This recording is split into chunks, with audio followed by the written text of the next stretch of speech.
Good morning.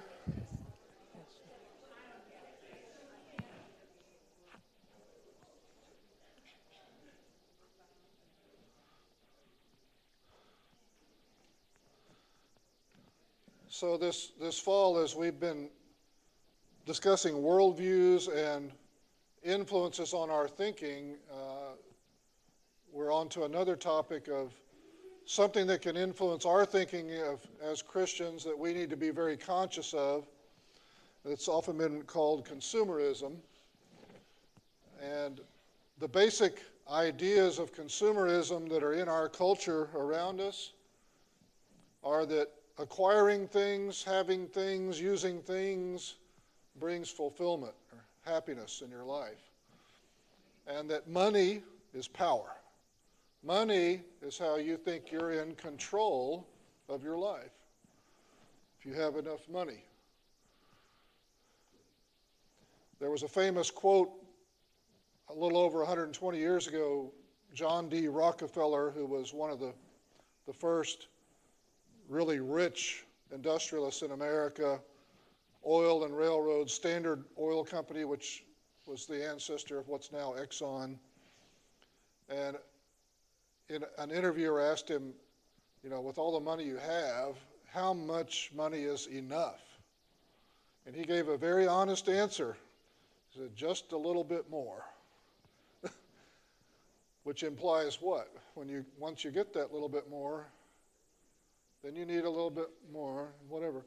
And that kind of rings home with me, because I think of times when I thought I made a certain amount of money at my job, and if I just made more, then finances would be easy at that point, except that we actually figured out how to spend that. And so actually, if we just had some more than that, then things would be easy.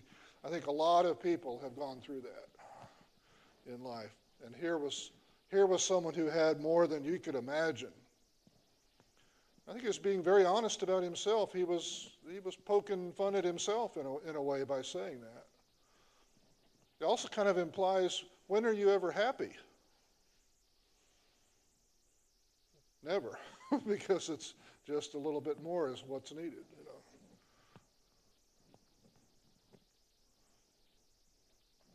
It's also in a consumer society, everything is really not treated as having any long-term value. As soon as you don't really get something out of something, we discard it. It's the disposable society. Seems like a paradox. We value things, but then we don't really value them. We're quick to toss them. Are there any good results at all from consumerism? Well, if you take it the right way, that you're responsible for your money decisions, you're responsible for what you do with the limited resources you have, then that could prompt good stewardship, good Christian stewardship on your part to think, I have to make decisions about what to do, what to spend, what to throw away, what to save, what not to buy, etc. I'm not saying that mostly this is the result. I'm saying it could be. And obviously in our economy, there are economic efficiencies that come from all this competition. People are competing for your money. That means they're trying to make better and better products or services or whatever. So there is some economic efficiency that comes from that, and people aren't starving to death in the modern world as a result of some of the economic growth that we've had. But there are plenty of bad results, mostly in our ways of thinking.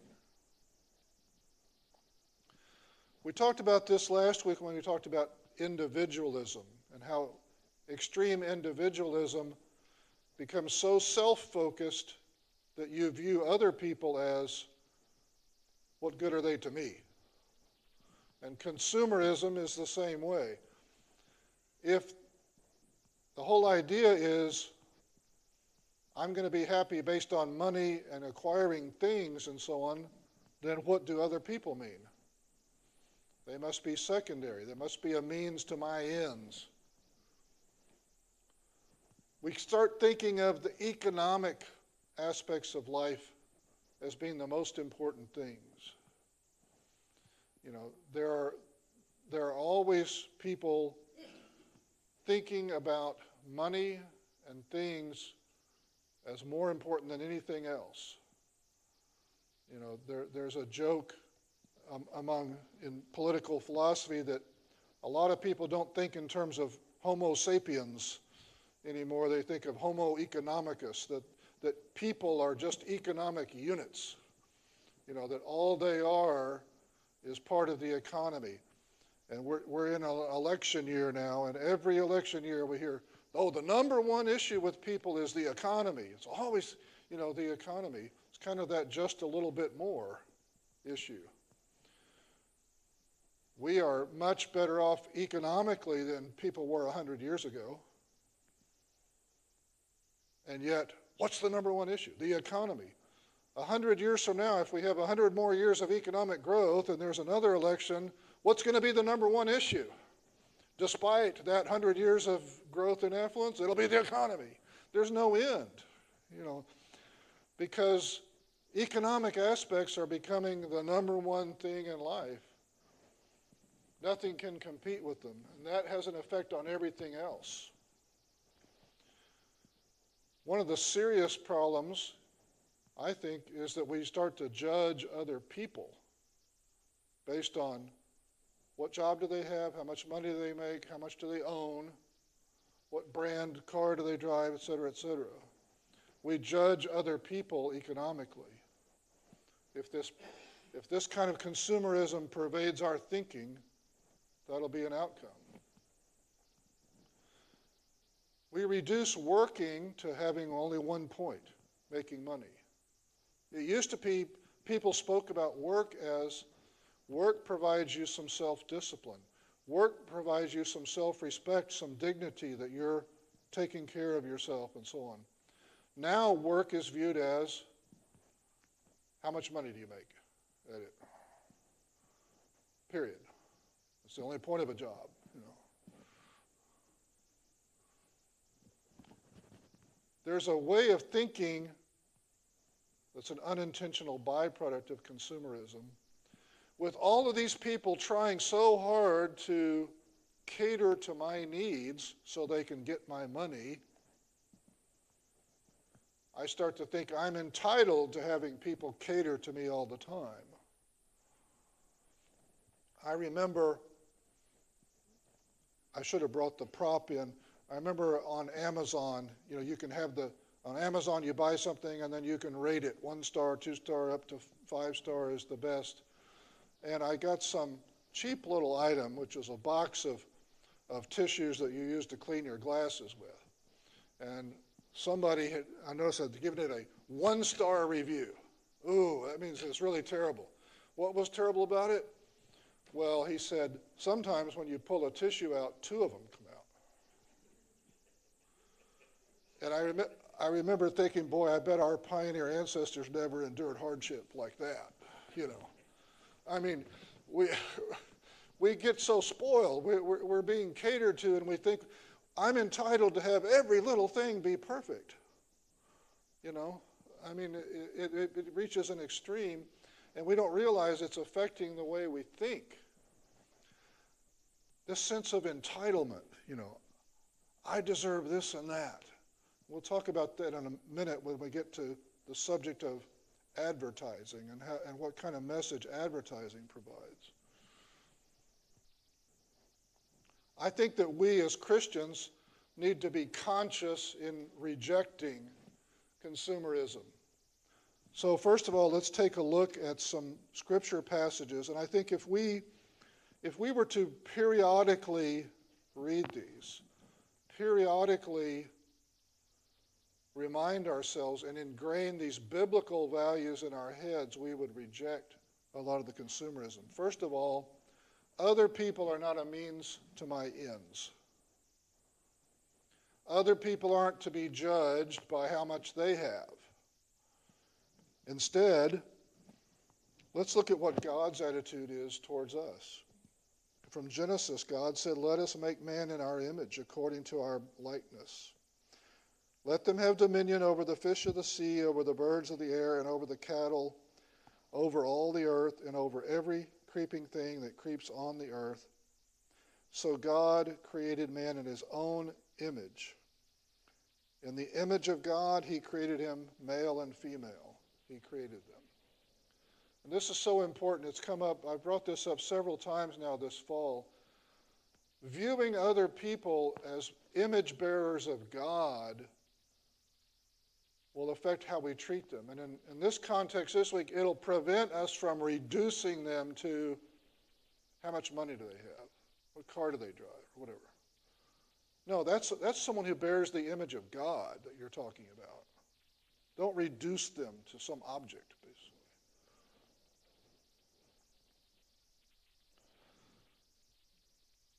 We have several passages, I think, from Matthew chapter 6 in the middle of the Sermon on the Mount that I think we really, really need to keep front and center in our minds.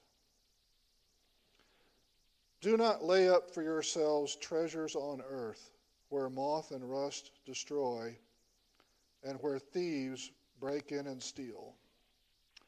But lay up for yourselves treasures in heaven, where neither moth nor rust destroys, and where thieves do not break in and steal.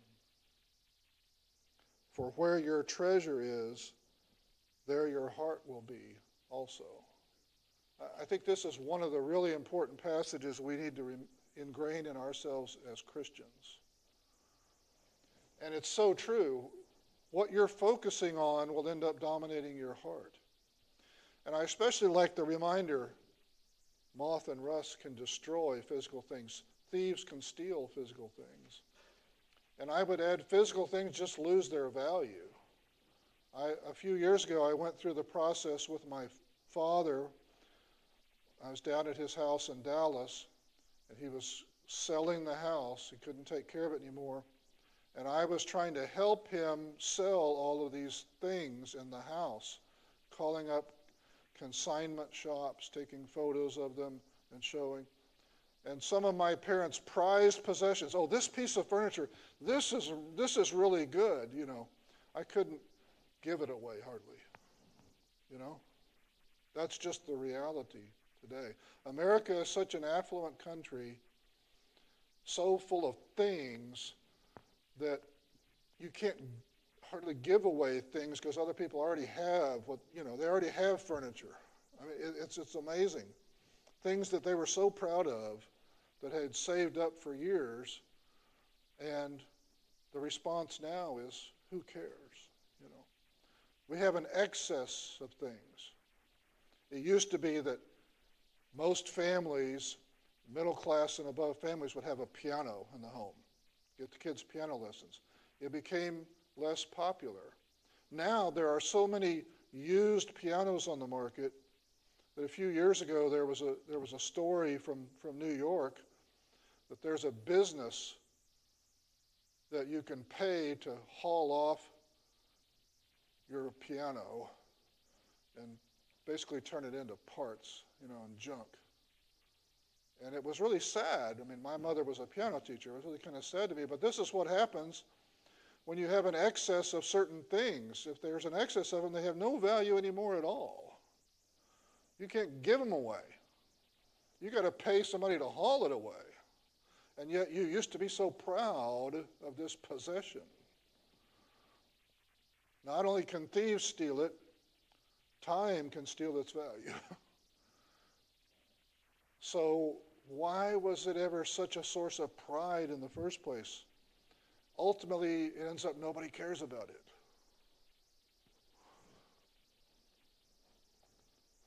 Continuing in the same passage in the Sermon on the Mount, Jesus Christ said, "No one can serve two masters, for either he will hate the one and love the other, or else he'll be loyal to the one and despise the other.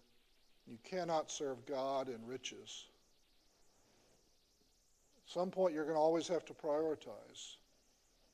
And God and things are going to be in competition in your mind for what you serve. And the consumer mentality is, which one is number one? It's things, it's possessions. The more things you have, the more you got to worry about them.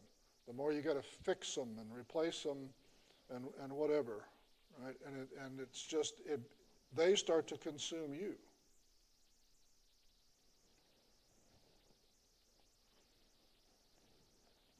And finally, in that Matthew chapter 6 passage, Jesus says, "Therefore I say to you, do not worry about your life,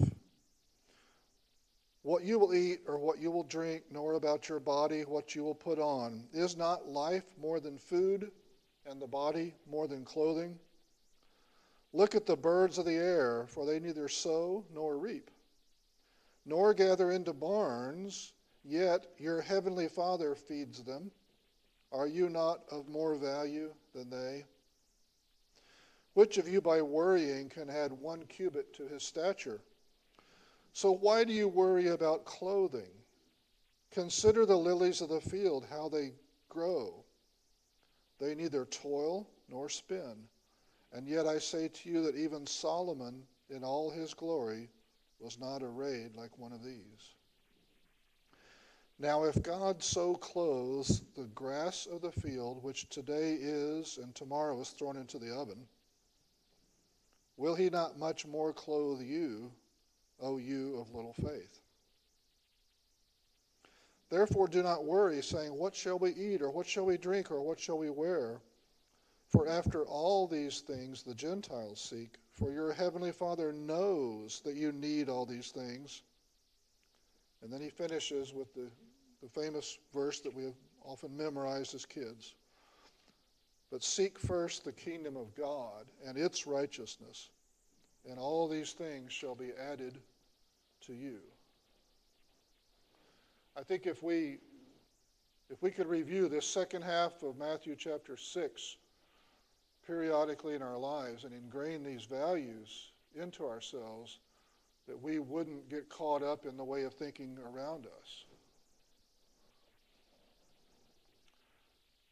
One of the secrets of happiness is how to be content with what you have. When Paul was advising Timothy in 1 Timothy chapter 6, he addressed this. He said, now godliness with contentment is great gain, for we brought nothing into this world, and it is certain we can carry nothing out. And having food and clothing, with these we shall be content. I wonder how many of us can say that today, honestly. If I've got shelter and clothing to stay warm and I've got food, then that's fine. I know that's not how I live, actually. So these are convicting words, I think, for any modern American. But those who desire to be rich fall into temptation and a snare and into many foolish and harmful lusts, which drown men in destruction and perdition.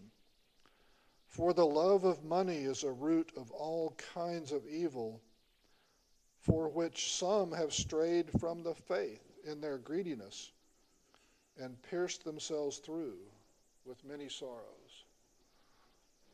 So all of these passages are a rejection of the consumerism that surrounds us, because the Christian way of thinking, as reflected in these passages, is simply not compatible with the consumer way of thinking that people are just economic units and you rate them based on how much money they have, and the happiness in life comes from getting more things. Those ways of thinking aren't compatible with the Christian way of thinking.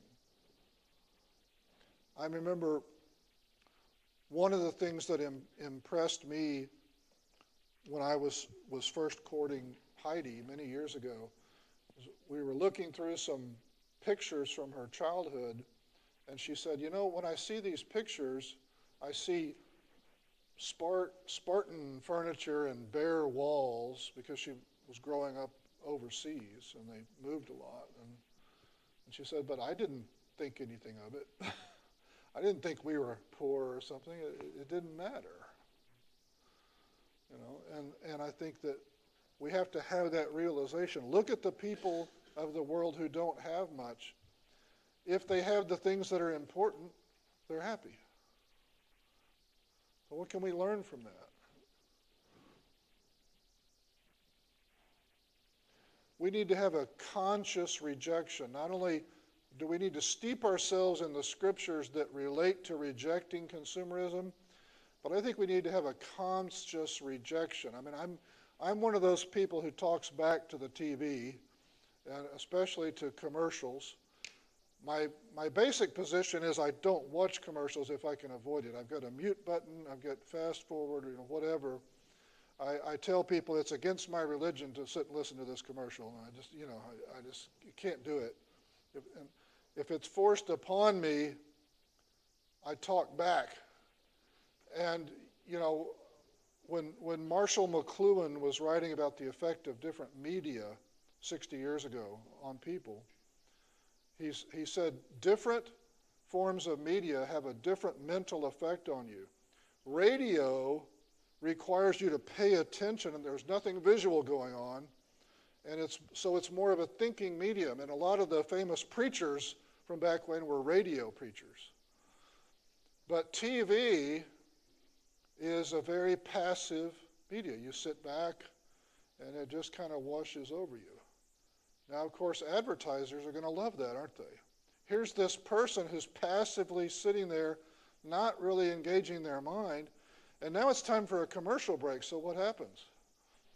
They've got a passive target here who's just kind of accepting whatever's happening. And I rebel against that, you know, and when there's any, whether it's an online ad, video, anything video, the very nature of it is sit back and absorb it.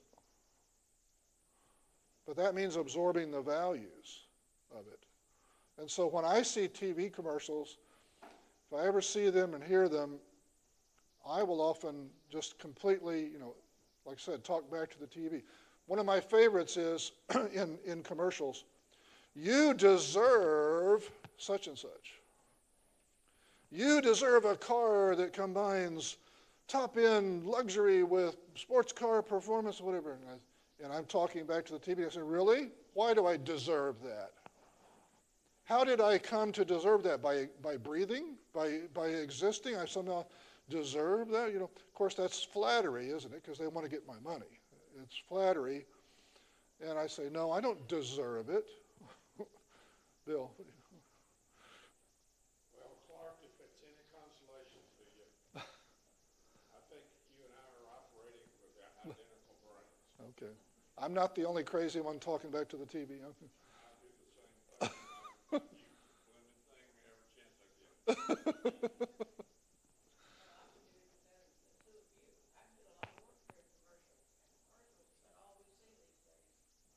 Well, do without them.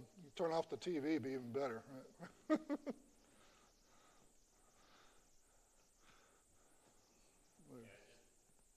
lesson, Clark. It's really interesting just to bring all these points up. It makes me think of like stories I heard from my dad and my grandparents growing up and what they had.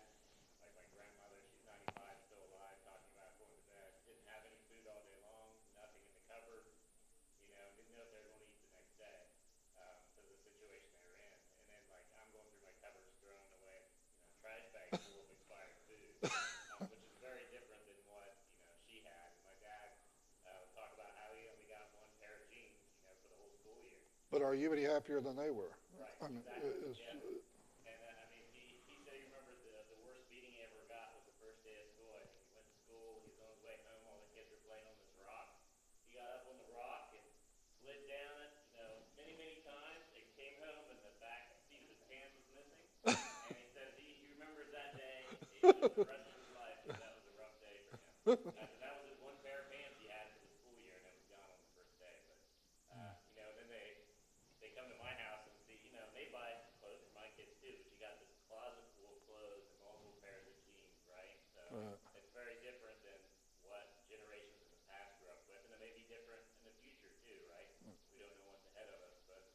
We have, We do have a very different mentality than what we have here in the United States. It's hard to fight it.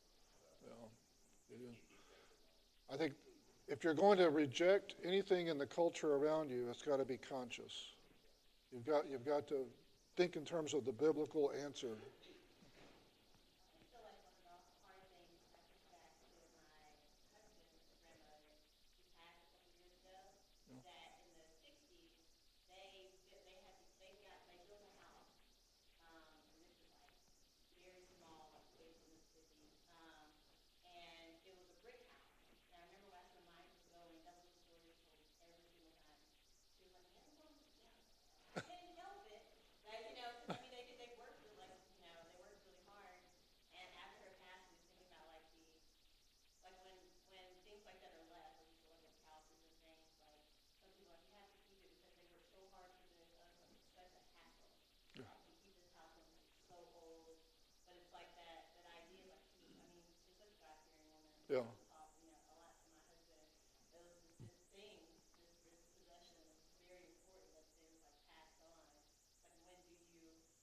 I always feel like that's such a hard Yeah. thing to balance, especially with your family members that have been through so much This was their proud possession here. in such a weird, like, Yeah. tough time Yeah. in America. So Yeah.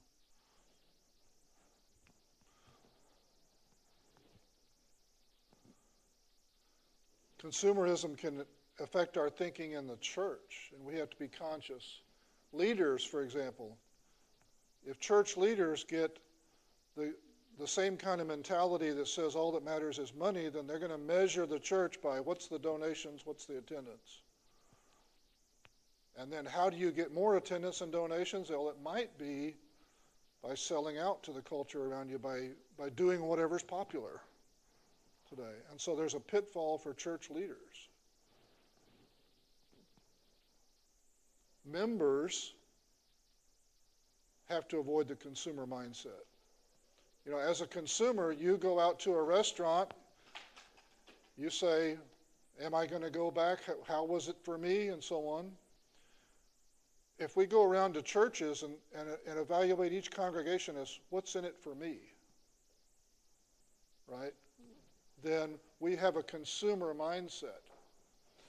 And the problem is that even though we value choice, that we have that's the power we have as a consumer, choice is not compatible with commitment.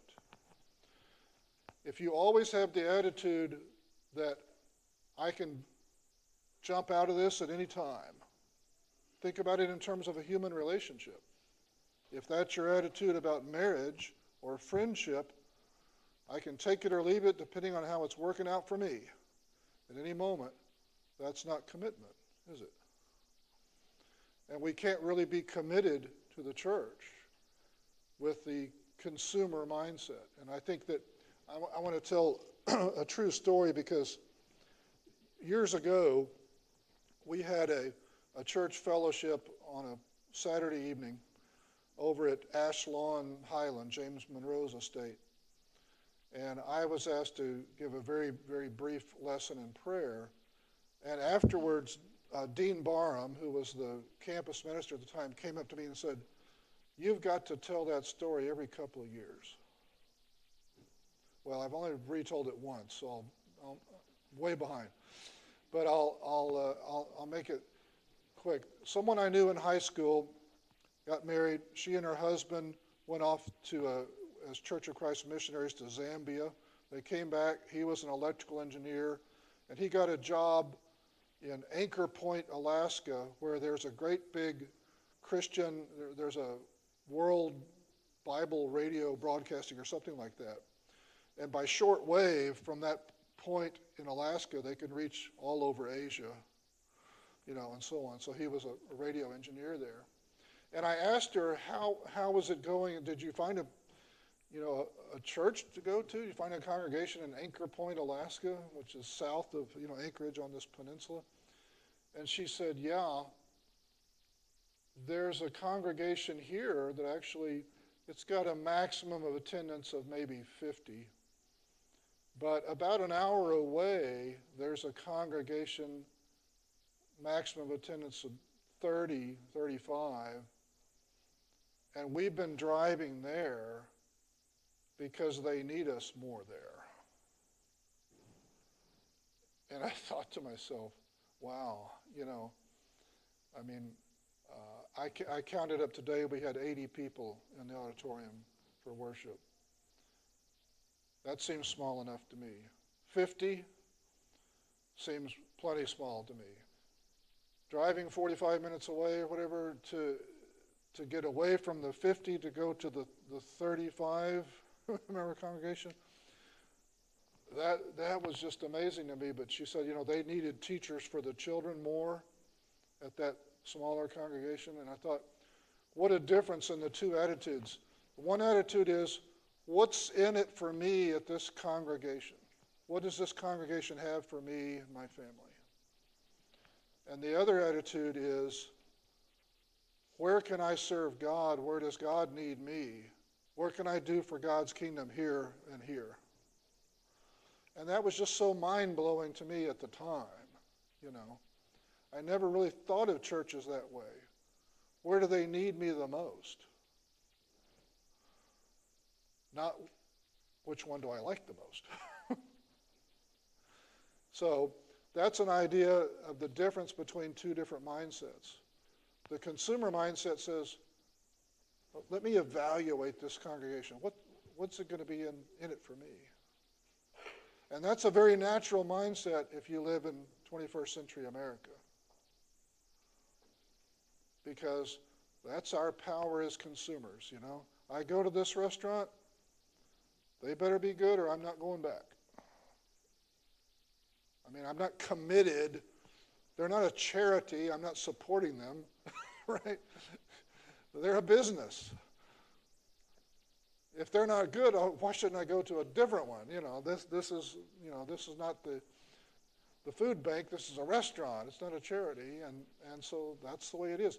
They need to cater to me to get my business. And then we go into church with that attitude too. Larry. You listen to things on YouTube, talk about content creators and things like that. There's a certain kind of language that's used for social media these days. And Right. it's interesting sometimes to talk to people, ask about their church, and sometimes they'll describe it almost like a YouTube video. Like, I really like the content they have there. I like, it's almost like just, hitting the like button when you're talking about it, because it comes across very much like a consumerism. These are all the things. Here's a list of things I get out of it. So. Right. The consumer is always getting something out of something. Somebody somewhere needs to be a producer in order for there to be consumers, So it's really, it's a challenge to us to get out of ourselves, right? Get out of the mindset of me and what do I want. Well, thank you for your thoughts and your time.